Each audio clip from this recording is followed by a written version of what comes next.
The air in the intelligence hut was always cool and dry, a sharp contrast to the dusty heat outside the walls of the airfield. It smelled of old paper, strong coffee, and the faint, constant hum of computers. In a corner, at a desk covered in detailed maps, sat a young woman.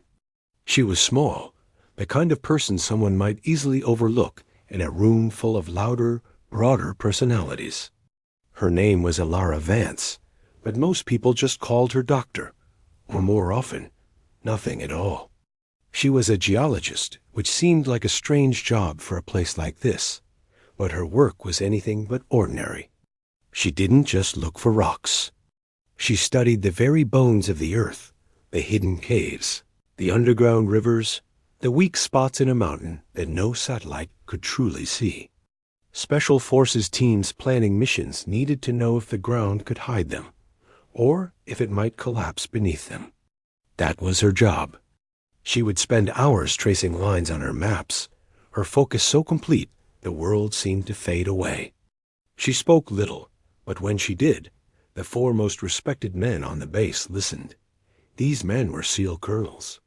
They had seen more combat than most could imagine, and their faces were etched with the stories of those years. They were known by their call signs. Viking, a man with a thick beard and calm eyes. Ghost, who moved and spoke with a quiet precision. Prophet, who had a knack for seeing problems before they arose. And Reaper, whose stern expression hid a fierce loyalty. These colonels were not usually found in the intel hut. Their world was one of action, of planning raids under night skies. But they came to see Elara regularly. It started as a simple briefing.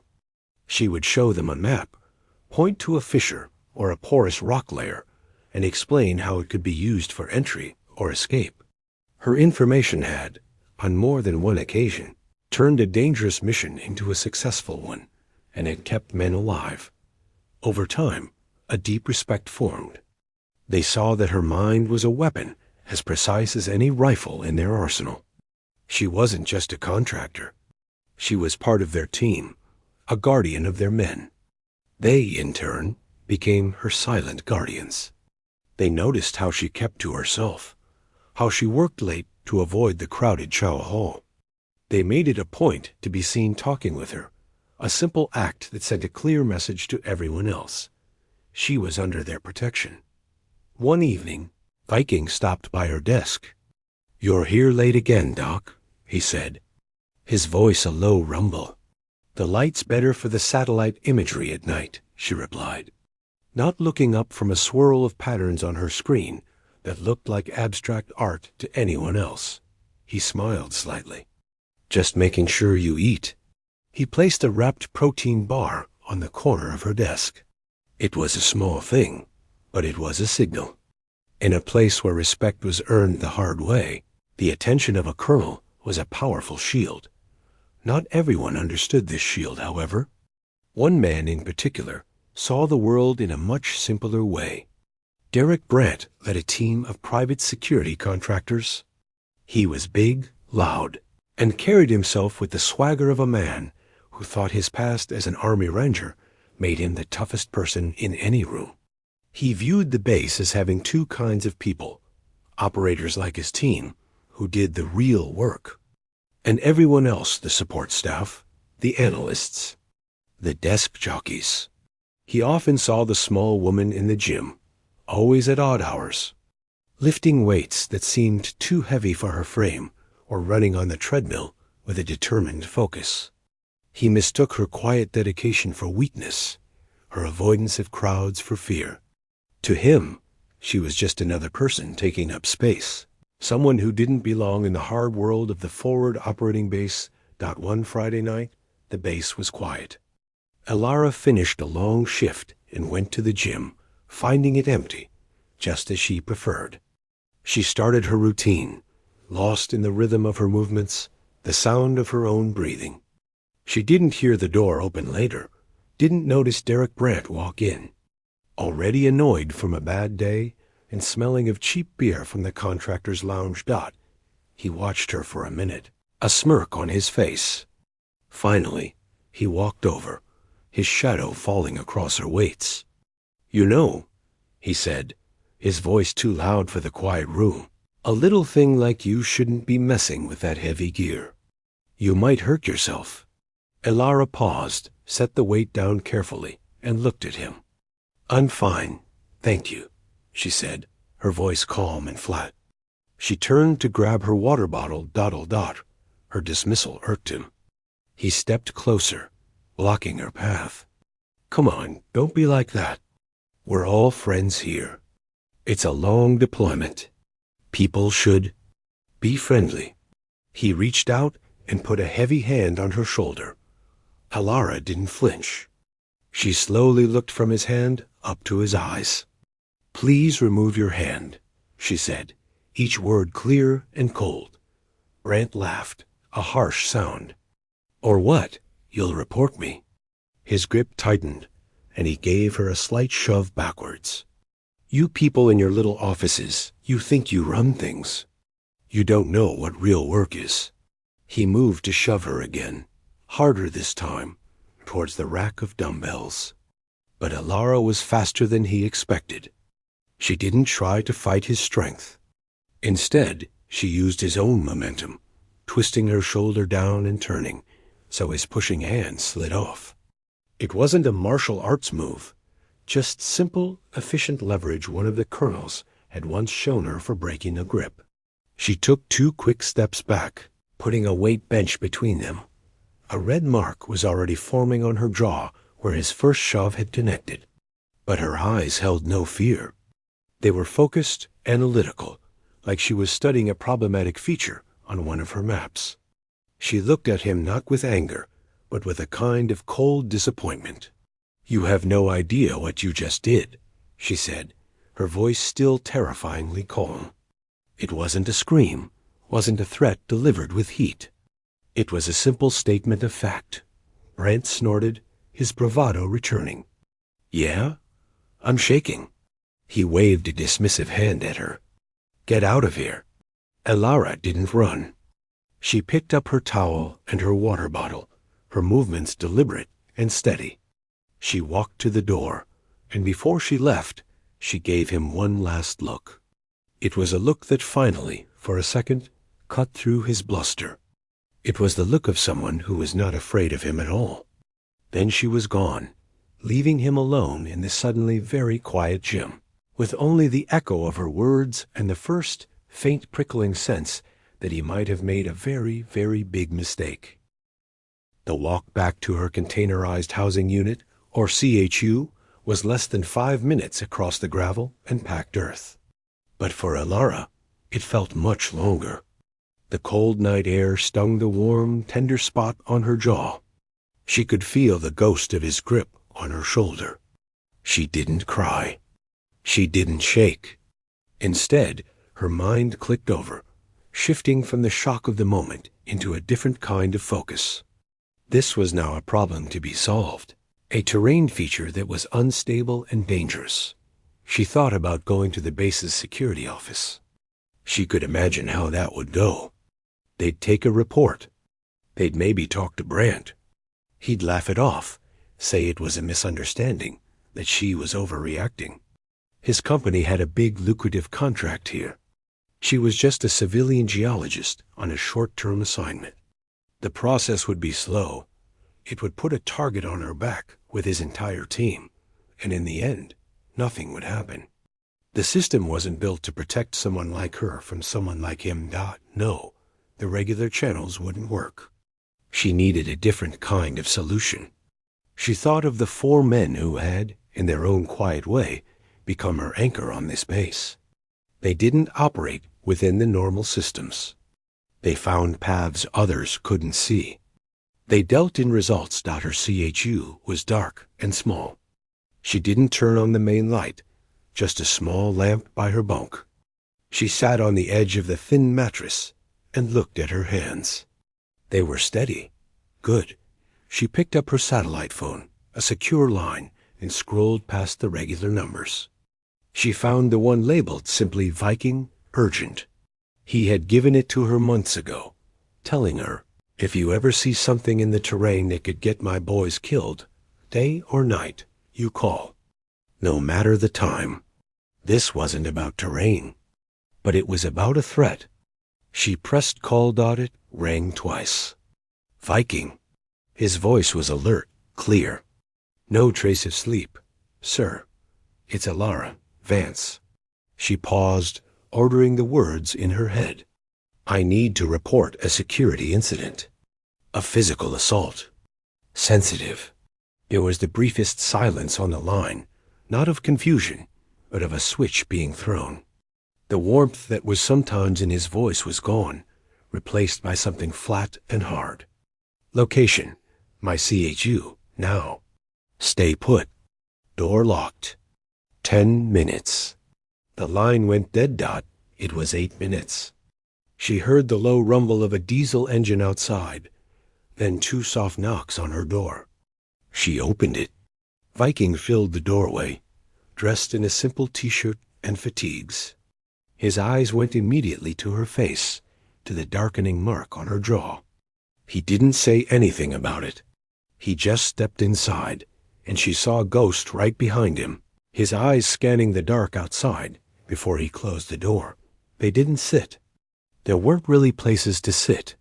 They stood in the small space, the 2 large men making the room feel even smaller.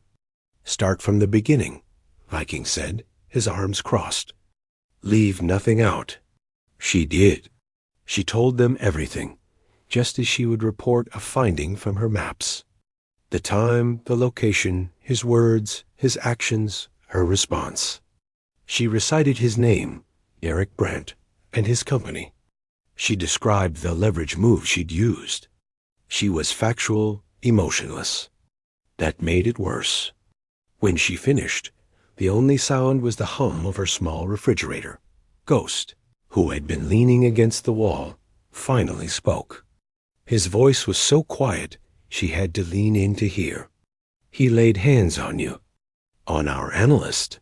He said it not as a question, but as a statement of a profound, stupid failure in the universe. Viking's jaw was tight. Are you injured? Beyond the jaw? No, sir.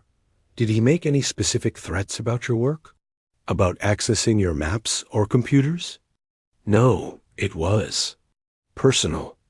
A show of power. Viking nodded slowly. He looked at Ghost, a silent conversation passing between them in a glance. Go get the others, Viking said. My office, now. Ghost slipped out the door without a sound. Viking turned back to Ilara. You did the right thing, coming to us. You understand why we can't go through the regular JAG or base security. She met his gaze. Because they'll talk. And he'll walk. And then he'll be a bigger problem. A flicker of something like respect showed in his eyes. Exactly. He's a contractor. His currency is his reputation, his clearance, his next job. That's what we target. He paused. This will be handled. You will not be approached by him again. You have my word. Can you continue your work? Yes, sir. Good. Go to the medical clinic first thing. Get the jaw documented. Tell them you took a fall in the gym. A bad fall onto a weight bar. Can you do that? She understood immediately. A medical record, but one that wouldn't trigger the official investigation that would tip Brandt off. Yes, sir. We'll be in touch. He turned to leave, then stopped. Ilara, the move you used to break his grip. Who showed you that? Reaper did, sir. Last month. He said it was for if I ever dropped a sample hammer on my foot and needed to shove the rock aside. For the first time since he entered, Viking almost smiled. It was a cold, sharp thing. Of course he did. Then he was gone, the door clicking shut behind him. 20 minutes later, the 4 colonels were in Viking's office. The door was locked. Maps of the region were pinned to the walls, but no one looked at them. Prophet and Reaper had been filled in. Reaper was pacing like a caged animal, his usual stern face dark with a controlled rage. I'll find him, tonight. We'll have a conversation in a dark corner. And then what? Prophet asked, his voice calm but his eyes sharp. He gets a broken nose, goes to his boss, and they bury it. They protect their contract. She becomes the problem. They might even try to get her pulled from the base for stirring trouble. No, we don't fight his fight. We fight ours. What's our fight? Ghost asked, already knowing the answer. Viking leaned forward on his desk. Our fight is information. Our fight is influence. We don't punch him in the face. We erase him. He looked at each man. We have friends. We have people who owe us favors. People in boardrooms, in contracting offices at the Pentagon, in the headquarters of every major security firm. We start making calls. Not angry calls. Professional calls. We voice. Concerns. Reaper stopped pacing, understanding dawning. We say he's a liability. We say he's reckless. That he compromises situational awareness. That he creates friction with allied personnel. We say his judgment is flawed and poses a risk to multi-million-dollar contracts and, more importantly, to lives. Viking's plan was clear. We don't accuse him of what he did to her. We build a picture of a man who is bad for business. A man who is a weak link. Prophet nodded slowly. A silent campaign. No paperwork. No hearings. Just a consensus spreading from one key person to another that he is radioactive. Exactly, Viking said. By the time he knows what's happening, there won't be a single door in this industry that will open for him. Not here, not anywhere. They looked at each other, a council of war. The decision was made. The target was designated. The operation, off the books and utterly final, had begun. The morning after the gym, Derek Brandt woke up with a thick head and a sour mood.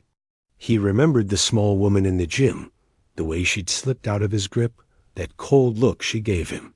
For a moment, a little worm of worry tried to wiggle in his gut. Asterisk, you have no idea what you just did. But he crushed it. What was she going to do? Cry to her boss about a little push? He was Derek Brandt.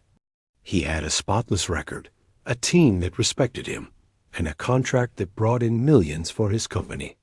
She was nobody. He went about his day as usual, walking a little taller, his voice a little louder in the chow hall. He made a point of joking with his buddies about entitled support staff. He felt untouchable. The sun was bright, the work was familiar, and the world made sense to him. He was at the top of the food chain here. Meanwhile, in the quiet, air-conditioned chill of the intelligence hut, Ilara was also working. The bruise on her jaw had been neatly documented at the clinic as a training accident. She sat at her maps, her fingers tracing contours and shades of gray that told stories of hollow spaces beneath the earth.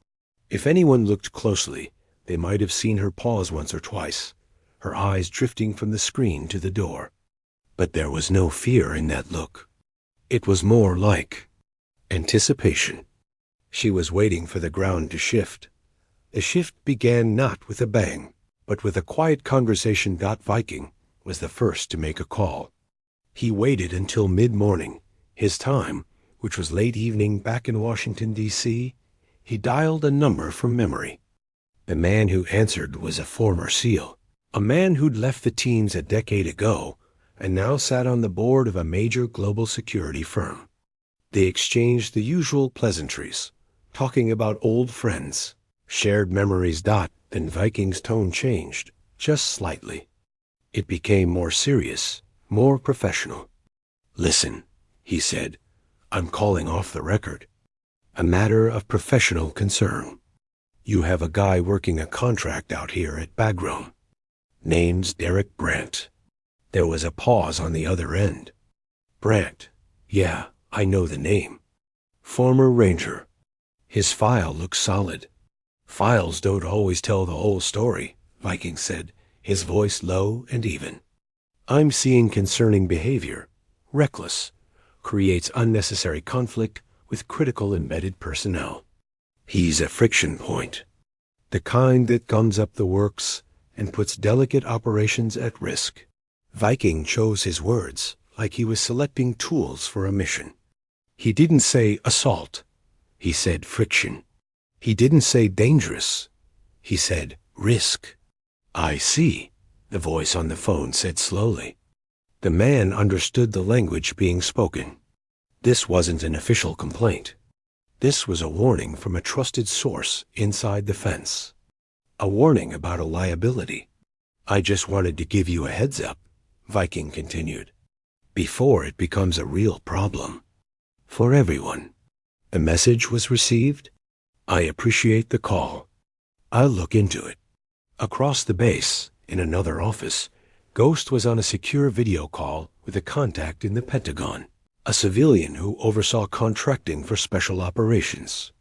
They were discussing supply line logistics when Ghost smoothly pivoted. On a separate note, Ghost said, his calm, precise voice leaving no room for doubt. We're experiencing some interoperability issues with one of the private security details here. Their team lead, a fellow named Brant, seems to have a mindset that's incompatible. He operates like it's still a conventional war. It's causing misunderstandings with our specialized assets. Again, the perfect word, incompatible.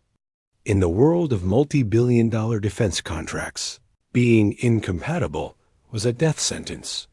The civilian on the screen nodded, making a note. Understood. We prioritize seamless integration. I'll flag that for the next contract review cycle. Reaper's method was more direct. He called a friend who ran a small, elite firm that often hired former special forces for high-end protective work. There was no small talk. Hey, Reaper said, you ever think about hiring a guy named Derek Brant? The friend on the line was surprised. I might have. His resume is good. Why? You recommending him? Reaper let out a short, humorless laugh. I'm recommending you stay 1,000 miles away. The guy's a clown. Lacks judgment. Thinks he's the toughest guy in the room, which means he never sees the real threat coming. He's the type who gets clients killed because he's too busy polishing his own ego. Consider this a professional courtesy. And just like that, a future job possibility vanished. Profit. The planner took a longer view. He reached out to a retired colonel who now wrote influential reports on contractor efficiency for a think tank. Over coffee, during a virtual meeting, Profit fed him anecdotes carefully stripped of identifying details about how poor leadership in contractor teams, characterized by aggression towards supporting elements, led to intelligence failures and mission delays. He never mentioned Brant's name. He was simply planting seeds in fertile ground, shaping the narrative in a place where policy was made. Back in the world of dirt and diesel, Derek Brant felt the first chill wind. It started with an email from his company's headquarters. The subject line was routine contract review. The email asked for additional clarification on his team's coordination protocols with embedded non-kinetic assets. It was corporate speak, but it felt odd. Why were they asking about that? Then, a few days later, his request for a particular type of ammunition, a request that was always rubber-stamped, was suddenly under review. The supply sergeant, who usually joked with him, just shrugged. New paperwork trail, buddy. Orders from up the chain. A week after the incident in the gym, Brant was called into his project manager's office on the base. The manager, a man who usually slapped him on the back, looked uncomfortable. Brant, shut the door, he said. He didn't offer a seat. Look, I'm getting some noise from our HQ, vague stuff. Questions about your fit for this particular contract environment. Brant's face flushed red. My fit? What does that mean? My team's performance is top-notch. I know, the manager said, holding up his hands. But this is coming from high up. They're talking about possibly rotating you out at the end of the quarter. For a fresh perspective, rotate me out? Brant felt the floor beneath him. The solid, reliable floor he'd always stood on turned to sand. This is because of that little witch in the intel shop, isn't it? She complained. The manager's eyes went cold and careful. I don't know anything about that. And you shouldn't speculate. This is a corporate staffing decision. Keep your head down, do your job, and maybe it'll blow over. But as Brant left the office, the worm of worry in his gut was now a twisting snake. He looked across the dusty expanse of the base toward the intel hut. For the first time, he wondered who, exactly, he had shoved in that gym. He had thought she was standing alone. But now it felt like she was standing in a very, very deep shadow, a shadow cast by 4 silent, immovable mountains. And the mountains had begun to move. The next few weeks were a slow, quiet unraveling. For Derek Brant, the world he knew began to feel less solid, like the ground was turning to loose sand under his boots. It wasn't one big disaster. It was 100 small cuts. The promised rotation at the end of the quarter became immediate.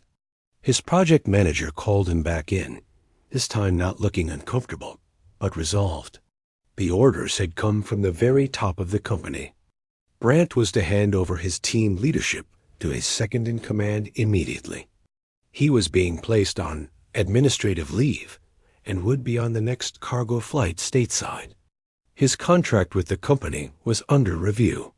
But my performance reviews are flawless, Brant argued, his voice rising in the small office.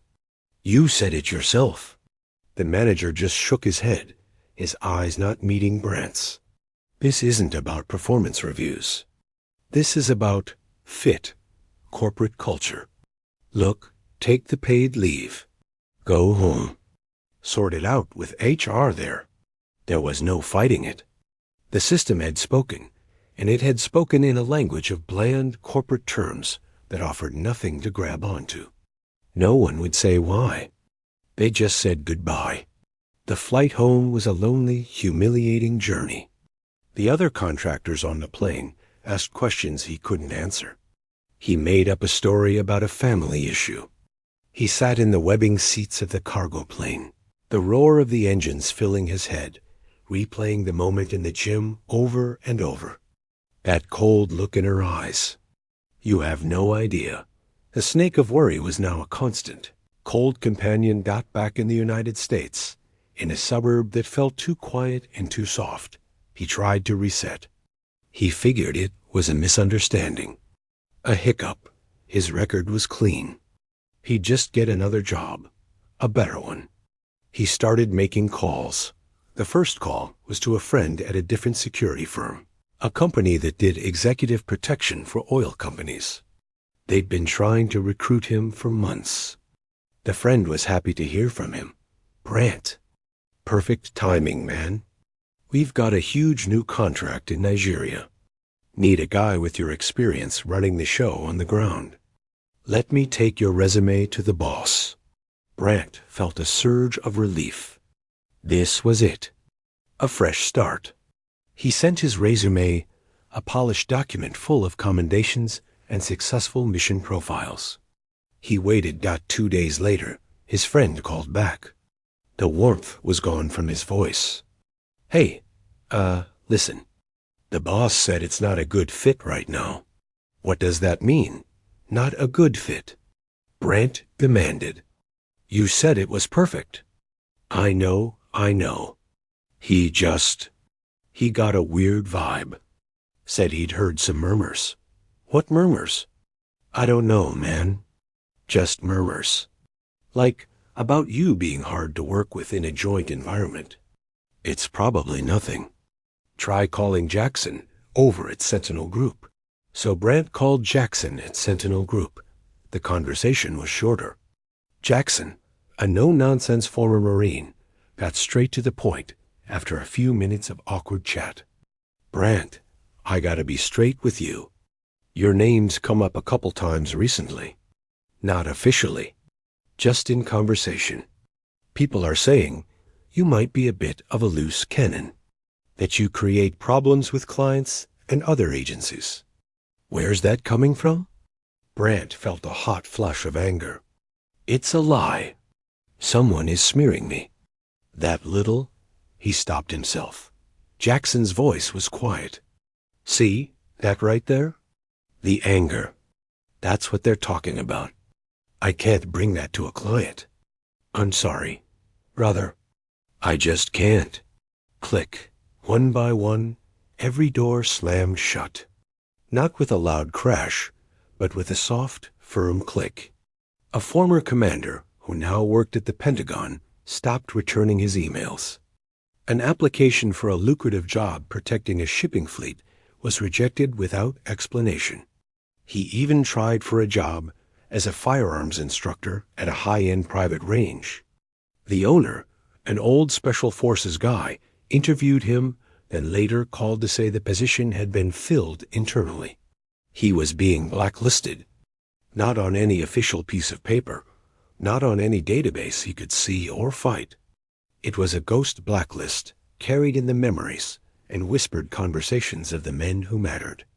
The community, the small, tight-knit world of special operations and high-level contracting that he had been a part of for 15 years was quietly, systematically, pushing him out.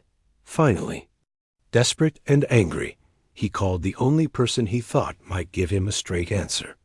It was the CEO of a very small, very discreet firm that did sensitive work for government agencies. The man owed Brant a favor from years ago. He answered on the first ring. Brant, the CEO said, his voice tired. I was wondering when you'd call. You've heard, Brant said, his voice tight. I've heard. More than heard. I've been told. Told what? Who told you? What did they say? There was a long sigh on the other end of the line. They didn't say much. They didn't have to. The message was clear. You messed with someone who is under the protection of people you do not want as enemies. I'm talking about legends, Brant. The kind of men whose shadows are longer than you can imagine. You didn't just insult some analyst. You attacked a national asset they personally vouch for. Brant's mouth was dry. It was a shove. In a gym. To you, maybe. To them, it was a declaration of war. And they don't fight wars with fists. They fight them with phone calls. They told me, and everyone else who would listen, that you are a liability. That your judgment is a risk to lives and to contracts. In this business, that is the only sentence that matters. You're done. The finality in the man's voice was absolute. Is there anything I can do? Brant asked, the fight finally gone from his voice, replaced by a hollow dread. Change your name. Move to another country. Try a different line of work. But in this business, you are finished. They made sure of it. They said to me, and I'm quoting this because you need to understand, she could kill you with her brain. But we decided to kill your career instead. Who is she, Brant? Who did you touch? The line went dead. Brant sat in his quiet, suburban living room, the phone limp in his hand. He looked at his reflection in the dark television screen. The swagger, the certainty, the feeling of being at the top of the food chain, it was all gone. He saw a man who was suddenly, irrevocably, nobody. He had pushed the wrong person, and the ground had not just shifted under him. It had opened up and swallowed him whole. He finally understood. He had no idea what he had just done. And now it was too late. Months drifted by at the airfield, marked by the endless cycle of dust, briefings, and the quiet hum of machinery. For Elara Vance, life settled back into its familiar rhythm. The maps still held their secrets, and her work uncovering them remained as vital as ever. The bruise on her jaw had faded to a faint memory, then to nothing at all. But something in the air around her had changed. It wasn't something you could see, More something you could feel. Where before there had been a respectful distance from most of the contractors and military personnel. Now there was a wider, clearer space. It wasn't born of fear of her, but of a deep understanding. The story of what had happened to Derek Brant had spread, not in official memos, but in the hushed conversations that traveled through gyms, chow halls, and guard posts. The details were fuzzy, but the conclusion was crystal clear. The small, quiet geologist was under a protection so absolute it was invisible, and to cross her was professional suicide. Men who had never noticed her before now gave her a respectful nod. Doors were held open. A space was always left for her at a briefing table. One afternoon, she was called to a ceremony. It was not a large or flashy event, just a gathering in a prefabricated conference room. One of the senior sergeants from the SEAL teams was being promoted. It was a big deal for the tight-knit community, and Elara was surprised to find an invitation slipped under her door. She understood it was an honor. She put on her cleanest set of civilian clothes and went. The room was packed with tough, weathered faces, men who had seen the worst and best of each other. They stood in small groups, talking in low voices, sharing quiet laughs. Elara found a spot near the back, content to observe. Soon, the four colonels entered together. Their presence commanded the room without a word being spoken.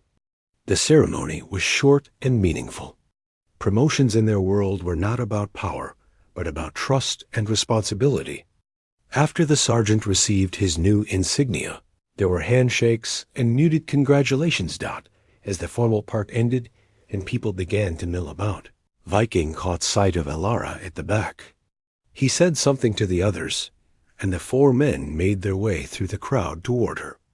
The sea of people seemed to part naturally for them. They came to a stop around her, a loose circle of green uniforms and calm, assured faces. "Doctor," Viking said, a small, genuine smile touching his eyes. "Glad you could make it?" "Thank you for the invitation, sir," she replied. One of the other men fetched a few paper cups and a bottle of non-alcoholic cider, a concession to the base rules. He poured 5 small cups and handed them around.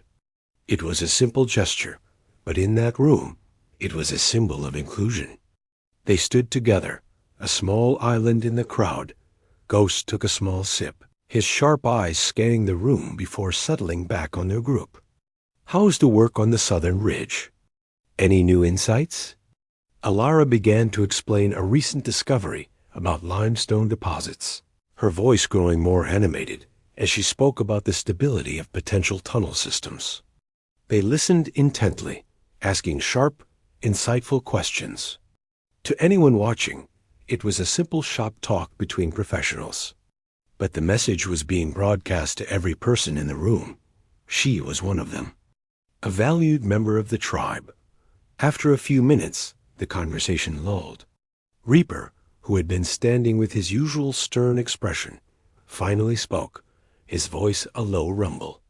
"I heard from an old friend. Our friend from the gym has officially left the industry. He's selling insurance now, or something like that."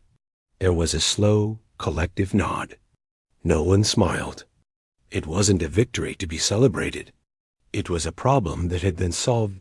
Viking looked at Elara, then at the 3 men beside him. He raised his cup slightly. "A reminder, gentlemen," he said, his voice just loud enough for their circle to hear. "The most dangerous weapon on any battlefield isn't always the one that makes the noise." He didn't look at Elara as he said it, but they all knew. They had seen the silent, devastating power of information and influence. And they had seen the quiet, relentless power of a mind like hers, which could map the weaknesses of a mountain, or, indirectly, dismantle a man's life. Elara met Viking's gaze and gave a small, almost imperceptible nod. There was no need for thank you. What they had done was not a favor. It was the maintenance of their own ecosystem, the protection of an asset they valued. Her safety was part of the mission, She raised her own cup in return, not to them, but to the idea. The colonel's words echoed in her mind. She looked past them, through the crowded room, and out a small, high window. Beyond it was the harsh, beige landscape of the base, and beyond that, the rugged, treacherous mountains she spent her days studying. A terrain full of hidden cliffs and unseen caves. A place where the quiet forces erosion, a shifting fault line. A trickle of water in the dark could, in time, bring down anything that stood arrogantly on the surface.